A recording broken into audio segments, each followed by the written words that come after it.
चलिए हिंदी को शुरू करते हैं। 19/1/2023 का जो पेपर हुआ था ऑनलाइन पेपर है ये, समझे, इसलिए इतना कूट भरा हुआ है। चलिए प्रीवियस ईयर करना बहुत जरूरी है सीटेट के लिए।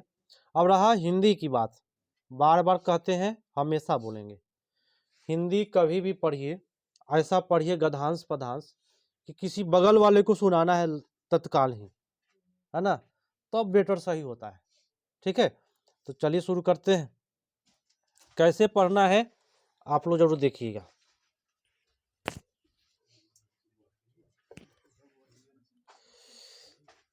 चलिए शुरू करते हैं।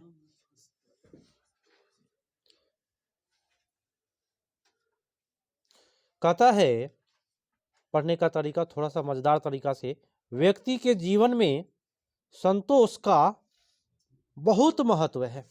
बात सही है भाई। संतोष व्यक्ति सुखी रहता है और असंतोष सब व्याधियों की जड़ है। मतलब जितना भी व्याधि है, बाधा है, वो सबका क्या है, असंतोष ही जड़ है। महात्मा कबीर ने कहा है कि, अब कबीर साहब क्या बोले हैं कि धन दौलत से कभी संतोष नहीं मिलता, संतोष रूपी धन मिलने पर समस्त वैभव धूल के समान प्रतीत होता है। व्यक्ति जितना अधिक धन पाता है उतना ही असंतोष उपजता है। यह असंतोष मानसिक तनाव उत्पन्न करता है जो अनेक रोगों की जड़ है।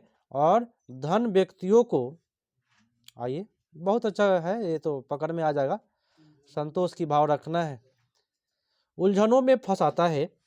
साधु को संतोषी बनाया गया है क्योंकि भोजन मात्र से उसे संतोष मिल जाता है। हमें भी साधु जैसा होना चाहिए। हमें अपनी इच्छाओं को सीमित रखना चाहिए। जब इच्छाएं हम पर हावी हो जाती है तो हमारा मन सदा असंतुष्ट रहता है। सांसारिक वस्तुओं में कभी संतोष नहीं दे सकती। संतोष का संबंध मन से है। पूछेगा प्रश्न शायद ये, संतोष का संबंध किससे है? मन से है। अगर आपका मन माना तो संतोष होगा, ना तो नहीं होगा।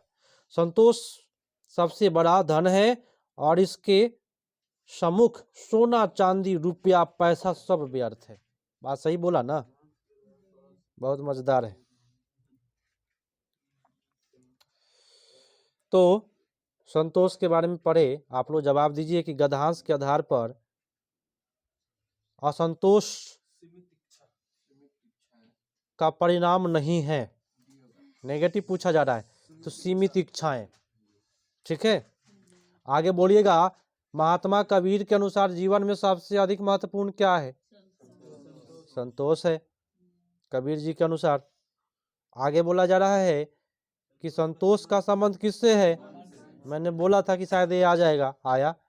गद्यांश के अनुसार यदि कोई व्यक्ति सुख से रहना चाहता है तो उसे क्या संतोषी होना चाहिए। चलिए बहुत बेटर। गद्यांश के अनुसार अधिक धन प्राप्त करने का परिणाम बताएं। अधिक धन प्राप्त करने का परिणाम है असंतोष। जो ज़्यादा धनी व्यक्ति है और वो लगातार बढ़ते जा रहा है, वो कहियो संतोष नहीं होगा।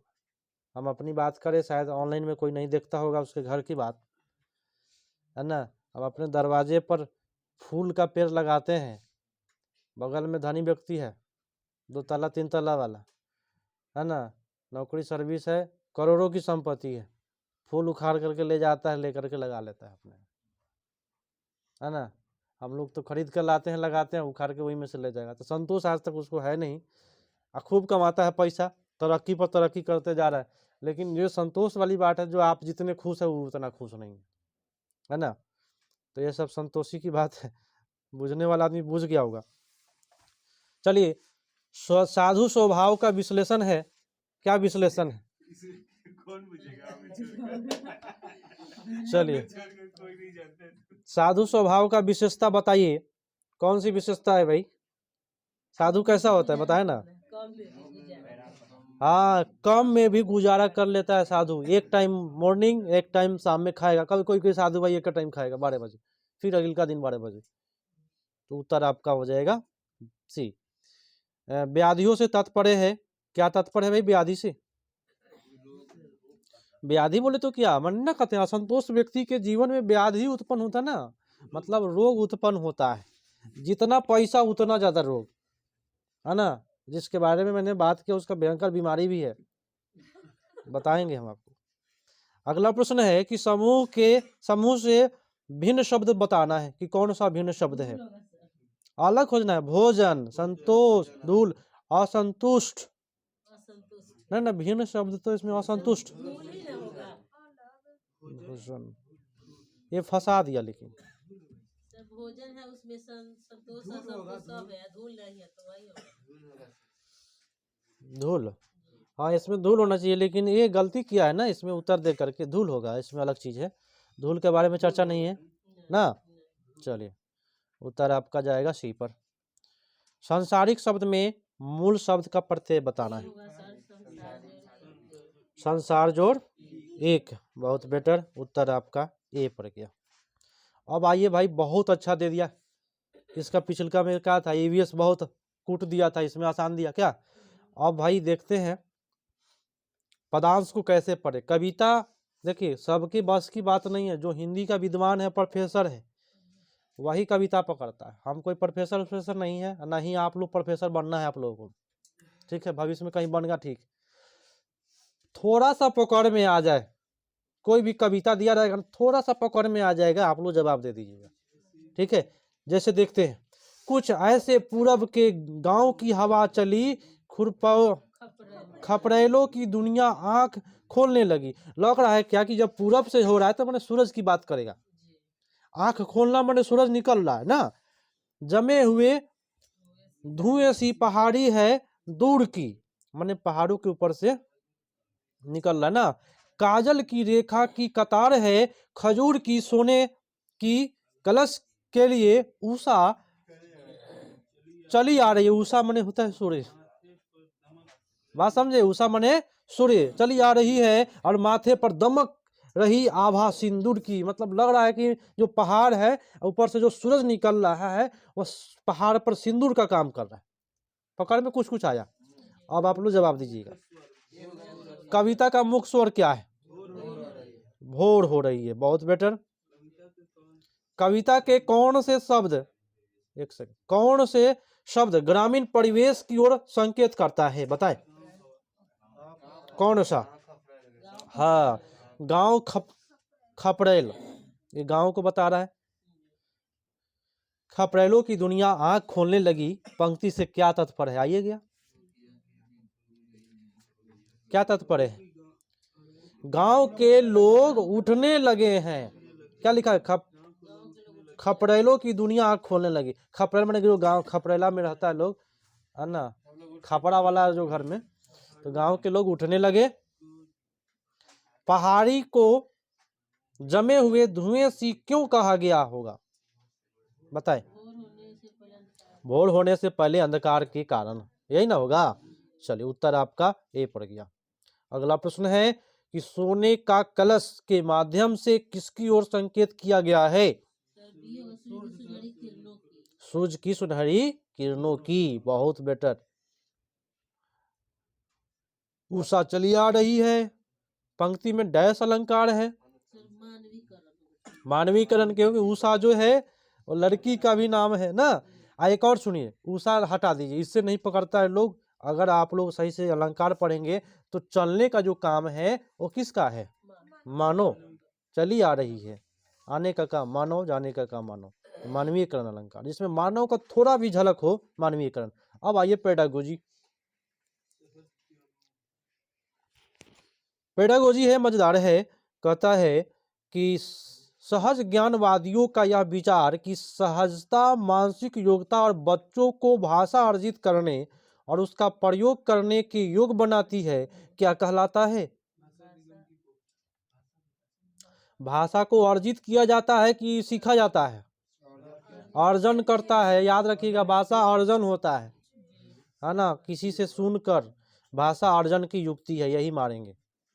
अगला प्रश्न, 2-3 माह की शिशु एक स्वर शैली जैसी ध्वनियां निकालती है, भाषा विकास में इस चरण को किस नाम से संबोधित किया जाता है?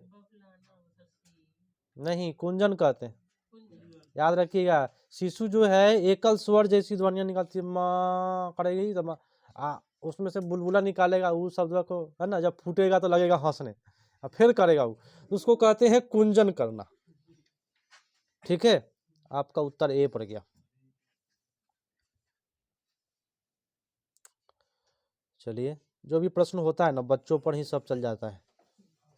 बच्चा भाषा, भाषा ड्रिल अभ्यास द्वारा सीखी जाती है, तो बात गलत है। सबसे पहली बात, भाषा अधिगम के इस विचार का किसने समर्थन किया? कौन कर दिया भाई? ड्रिल अभ्यास से सीखा जाता है, स्किनर साहब बोले थे, याद रखिएगा। नेगेटिव बात बोले थे स्किनर साहब। भाषा जो है वह ड्रिल अभ्यास से सीखी जाती है, किसने कहा? स्किनर ने। बहुत बेटर। हाँ, नेगेटिव बात बोले हैं तो नेगेटिव होगा ही। अगला प्रश्न, कक्षा 2 के विद्यार्थी भिन्न भिन्न भाषाई पृष्ठभूमि से है। कक्षा की यह बहुभाषी प्रकृति बताना है। कक्षा में पढ़ने वाले अध्यापक के लिए बोझ है भाई, ये तो गलत बात बोला। एक प्रकार का व्यवधान है, व्यवधान माने बाधा उत्पन्न करने वाली बात, गलत हुआ। ये भाषा अधिगम में एक संसाधन की भांति का प्रयोग में लाई जा सकती है, ये ना, ठीक है। चलिए, अब भ्रम पैदा करने वाली बात डी में बोल रहा है ना। चलिए, 110 पर आइए। निम्नलिखित में कौन सी युक्ति प्रभावशाली श्रवण के लिए नहीं है? पूर्व श्रवण विश्लेषण, संचारित कथनों का श्रवण, अनुमान लगाना, कौन सा उत्तर होगा? अनुमान लगाना हो जाएगा, है ना। अनुमान जो है वह प्रभावशाली श्रवण की विधि नहीं है। अगला प्रश्न, ग्रह्य शब्द भंडार वे शब्द है जिन्हें, ग्रह्य माने ग्रहण करने वाला, जिन्हें, आप सुनिए, ग्रह्य शब्द भंडार माने जिसे आप ग्रहण करते हैं, तो ग्रहण करिएगा, सुनिएगा तब ना। क्या? तो जब कोई सुनता है या देखता है, देखकर भी आप ग्रहण कर लीजिएगा, तब पहचान कर पाते हैं, ठीक है ना। ये आपका उत्तर ए पर चला गया। डी देख ले, व्यक्ति अपनी सक्रिय शब्दावली में प्रयोग करते हैं, ये शब्दावली वर्ड जो है अच्छा नहीं, हाँ, ये वर्ड ठीक नहीं है। अगला प्रश्न, कक्षा 2 के विद्यार्थी रविकांत को लेखन के समय शब्द और वर्ण लिखने में कठिनाई आती है। उसकी लिखावट स्पष्ट और सुसंगत नहीं है, इसके रूप में, इसके किस रूप में जाना जाएगा? तो इसको भाई लिखावट ठीक नहीं है तो डिस्ग्राफिया हो गया है उसको। अगला प्रश्न है, कहता है प्रश्न कि किसी बच्चे को उसकी लक्ष्य भाषा में निपुण तब कहा जाएगा जब क्या हो, उसके पास उपयुक्त शब्द भंडार है परंतु उसका प्रयोग बार बार नहीं करते हो। तो ये थोड़े होगा, निपुण तब होगा जब भाई उसका प्रयोग करेगा ना। वह अपने घर की भाषा में पठन लेखन कर पाता है नहीं, लक्ष्य भाषा का प्रयोग प्रवाह सटीकता के साथ में कर पाता है, तब वो निपुण होगा ना। जब प्रयोग कर लीजिएगा तभी आप निपुण होइएगा। नादीरा वाला प्रश्न खूब पूछता है। नादीरा को अपने कक्षा 4 के विद्यार्थियों के पठन बोध का मूल्यांकन करना है। निम्नलिखित में से सर्वाधिक उपयुक्त कार्य का चयन करे जिससे वह अपने विद्यार्थियों का मूल्यांकन कर सके। बताइए वो कौन सा काम करेगा कि बच्चा का मूल्यांकन वो कर लेगा। 14, बढ़ी सामग्री की श्रुत लेख से नहीं होता है, पठन के 4-5 लाभ लिखने से फिक्स हो गया ना। अपने शब्दों में कहानी को दोहराइए। अरे सी होगा कि डी होगा? 14 का सी होगा। देखिए हम लोग भी एग्जाम दिए हैं, लिखा रहता है परीक्षार्थी यथासंभव अपने शब्दों में उत्तर दे, है ना। उत्तर यही ना होगा, इससे बेटर क्या मिलेगा। अगला प्रश्न, एक अध्यापक ने अपने कुछ विद्यार्थियों को दिए गए विषय पर 6 वाक्य बोलने के लिए कहती है। वह शेष विद्यार्थियों को अपने सहपाठियों के वाक्य सुनकर उनका आकलन करने के लिए कहती है। सुन करके आकलन करो। इस प्रकार के आकलन क्या कहलाएगा? सहपाठी आकलन होगा, स्व आकलन थोड़े होगा। यहाँ पे बोला हुआ है कि सहपाठी के वाक्य को सुनो और तब आकलन करो, तो सहपाठी आकलन। अगला प्रश्न, जो प्रश्न का है वही जवाब दीजिए बस। एक बहुभाषिक व्यक्ति को और क्या कहा जा सकता है? जो बहुभाषा बोलता है वो तो बहुभाषाविद होगा। क्या बहुभाषी व्यक्ति मैंने जो बहुभाषा बोलता होगा, भाषा का विद होगा वो, है ना, बहुभाषा का। अगला, निम्नलिखित में कौन सा कथन पठन और लेखन के बारे में सही है? भाई कौन सा सही है? हाँ, अच्छे लेखन कौशल का पठन पर कोई प्रभाव नहीं पड़ता है, ये तो गलत बोल दिया। पड़ता है भाई। जो विद्यार्थी बहुत पढ़ते हैं वे अच्छे लेखक होते हैं, बात सही है। जो ज्यादा पढ़ेगा वो अच्छा ज्यादा लिखवो करेगा ना, जिसको ज्यादा याद है वो लिख करके आएगा ना, ठीक है। और सी में बोला है अशुद्धियां नहीं करता, ऐसा जरूरी नहीं है कि बच्चा अशुद्धियां नहीं करे, पृथक रूप से पढ़ने चाहिए। पृथक गलत वर्ड है तो आपका उत्तर बी पड़ गया। एक अध्यापक विद्यार्थियों को यह अनुच्छेद लिखने के लिए कहती है, लेखन प्रक्रिया आरंभ करने से पहले विद्यार्थियों को सबसे पहले क्या करना चाहिए? माने आप लिखने से पहले आपका जो बचवा है वो क्या करेगा ये बताना है। हाँ भाई, लिखना है तो उसके जो बिंदु मिला है उस पर मंथन करेंगे कि भाई क्या लिखे क्या। तो फर्स्ट बोला प्ररूप को दोहराना गलत होता है, अनुच्छेद लिखना शुरू करना चाहिए। भाई कुछ विचार किए नहीं लिखना कैसे शुरू करिएगा? तो बिंदु पर मानस मंथन करिए, सबसे बेटर। अगला प्रश्न है कि आकलन पर, एक सेकेंड, आकलन प्रक्रिया के संबंध में सहपाठियों की प्रतिपुष्टि क्या होती है? प्रतिपुष्टि की जरूरत नहीं है, सहपाठी का भी जरूरी है भाई, है ना।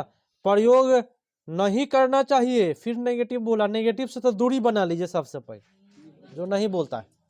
लेखन कौशल के लिए नियमित रूप से प्रयुक्त की जानी चाहिए ना। और डी में तो केवल बैठा हुआ है, याओ भाई हम सही नहीं होंगे। और अंतिम प्रश्न है, मात्र 17 मिनट में गद्यांश पदांश साथ में पेडागोजी हो गया। कल मुझे जालंधर जाना था पर मेरी ट्रेन मिस हो गई। यह वाक्य किसका उदाहरण है? कोड परिवर्तन है, कोड मिश्रण है, मिश्र का क्या बोला है? कल मुझे जालंधर जाना था पर मेरी ट्रेन मिस हो गई। मिस हो गया मतलब कि छूट गया, कोड उसका मिस हो गया कि जालंधर जाने वाला जो ट्रेन है वह छूट गया है, कोड का ये मिश्रण हो गया है, समझे? तो कोड मिश्रण करेंगे, कोई दिक्कत। 14 नंबर फिर से क्या है? 14 नदीरा। अरे कहानी को अपने शब्दों में दोहराओ, बिना आंसर के हो जाएगा। बिना क्वेश्चन पढ़ ले, सीधी सी बात है कि कहानी जब बच्चा अपना शब्द में कहेगा तो टूटी फूटी लैंग्वेज में कहेगा, उसका बोलने का विकास होगा। और बिना, जब कहानी कह रहा है तो बिना सोचे थोड़े कहेगा, जो सुना है वो सोचेगा उसके बारे में कि हम क्या सुने हैं। ये बेटर है ना। इसको यहीं खत्म करते हैं।